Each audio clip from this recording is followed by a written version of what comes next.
All right, guys, let's talk about AMP Superseal 1.0 series available boot options.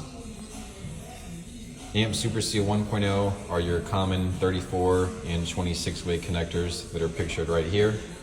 These are used in a lot of OEM, aftermarket, industrial applications. You see these on a lot of the aftermarket automotive and motorsports brand ECUs and hardware. You know, Link, Fuel Tech, Haltech, Motec, Anytech, Holly, a bunch of others. So 34-way is on the left, 26-way is on the right. These connectors, or the connector family, these things come in a bunch of different keys on these, so there's a lot more to talk about this particular family. You know, what the keys look like, how do you know which key if you don't have the bag in front of you. But this video here is about boot options only. I will say one thing though, if you want to make an extension cord with these connectors, which KSV Looms has done previously for I think a C125 or a Motec C127-, it's both the same connector. The issue here with these guys is that the available mate on these connectors is the header connector, wire to board PCB, so that can be a little bit problematic. All right, so for the boot options, here's a little history lesson on boot options for AMP Superseal 1.0. So about 11, 12 years ago, for folks that were doing motorsports wiring in this world, there wasn't really much available. Race Grade at the time was making a CNC machine back shell for these connectors, which basically looked like this. This is a plastic version, which I'll talk about here in a minute. But this back shell was manufactured by Race Grade as a CNC piece, and at the time the recommendation was to use a molded rake hem boot on that connector. For the boot on it, once you press on the back shell, or you could run these big vinyl boots that I have here. And I'll tell you why we were using the vinyl boots even on our really high-end projects. Hardware ECU placement is critical. We would also argue that KSV Looms code of practice is when you mount your ECU or hardware to have the connector, where the connector plugs in to the actual hardware piece, to have that facing down. So in the event if you were going to plug in one of these connectors in a car, you would be going from the bottom, plugging up into the connector. Many times I've seen where these ECUs or hardware are in the engine bay somewhere, mounted inside the car where they can get wet. Connectors are facing up, so the hardware is going to hold moisture. So number one, make sure connectors are facing down. Now, why were we using these boots on the high-end stuff, even though there was a better sealing option available for the boot? And the number one reason here is because of serviceability. Many of the tuners that we worked with, we always wanted to make sure that in the event of some unforeseen change on the hardware side, we had access to the connectors. So if you're actually at the track, because the cars that we were wiring up, for the better part, of a decade, these were race cars. So in the event that the car is at the track, something needs to be diagnosed or changed, or some accident happens, the serviceability across all the connectors, not even the ECU and the hardware connectors, but serviceability across connectors is important. So we use the vinyl boots because in the event if you had to actually get to one of these connectors at the track, if you had a molded boot on with the Race Grade CNC machine back shells, it was a much larger effort in terms of being able to get to those, to the actual terminals versus having the vinyl boot, which you can slide back on the loom and then get to the terminals there. So we use the vinyl boots. Now, these vinyl boots are not actually even related to AMP Superseal 1.0 series. These are actually a Deutsch boot, which is a Deutsch DRC industrial family of connectors. These are vinyl boots for the Deutsch DRC industrial connectors, We just so happen to use them in the automotive motorsports world for these connectors because they fit. All right, that's all. Now, these were the only two options that were readily available for several years until probably about, I don't know, maybe four years ago or so, 4 or 5. Joey, there's a friend of mine at ProWire USA, created what he called the AMP Superseal 1.0 series. Now what that is, and here's a completed connector. This is very, very similar to what it looked like with the Raychem CNC back shells on these with a molded boot, except this is a plastic back shell on the connector with a rubber boot. So this is a much better sealing option than the Deutsch DRC vinyl boots that were used on these, except these have a serviceability because they're rubber and you can remove them. Whereas the Raychem molded boots, you would have to cut off, dig through some Kapton tape and get to the terminals that way.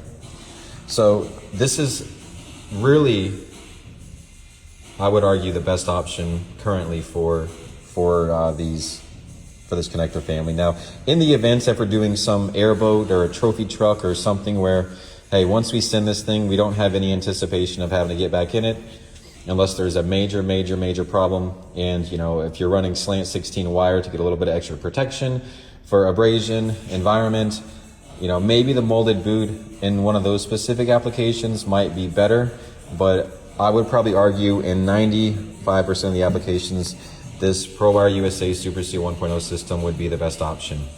Now, what this option is this SuperSeal 1.0 system from Joey at ProWire. This consists of 3 pieces. Now, back shell being one, and he makes these in plastic and also CNC.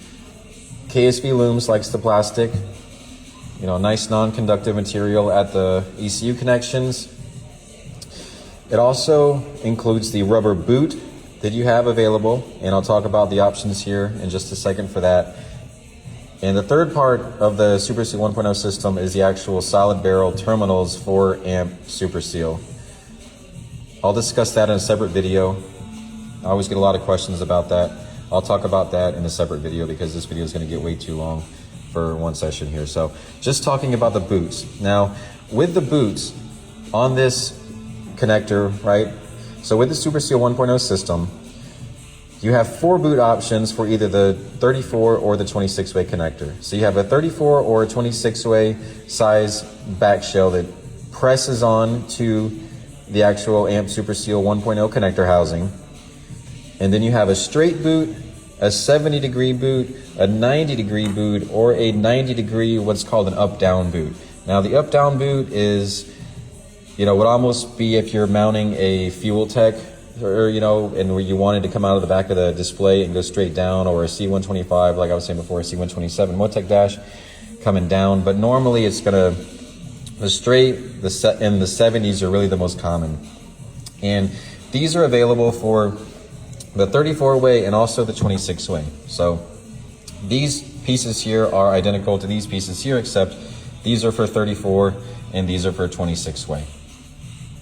Now, one thing I will mention here that I do get questions on, or if you haven't used these before, a lot of people, if they have, like, let's say for example, a Motec PDM or M800 or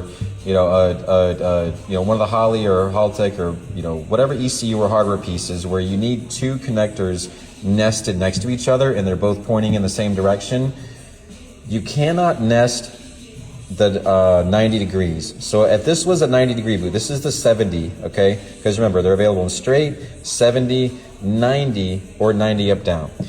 So in this case, you cannot nest the 70 on either the 20, or I'm sorry, you cannot nest the 90-degree boot on either the 24 or the 36-way connector unless they were facing, opposite directions. So one connector leaving left, one connector leaving right. But if you are going to have multiple connectors, so in the event that there's, let's say, 4 of them stacked up next to each other on the piece of hardware, or even 2, and you want them both to exit the same way, at minimum, if it's 2, okay, at minimum, if it's 2, you're going to have at least 170 to nest on the 90. And the 90 can be a 90, but I would still probably say a 70 here would be better. So let's say, for example, this is a 34 and a 26-way 70. So these nest really nice. If you have two 90s, which I'll do the same example with the 290 degrees, you know, the two 90s don't nest. And if you have them spaced out to where, you know, it's actually, you can use that, this distance here is too far between the connectors. So we'll put these guys back.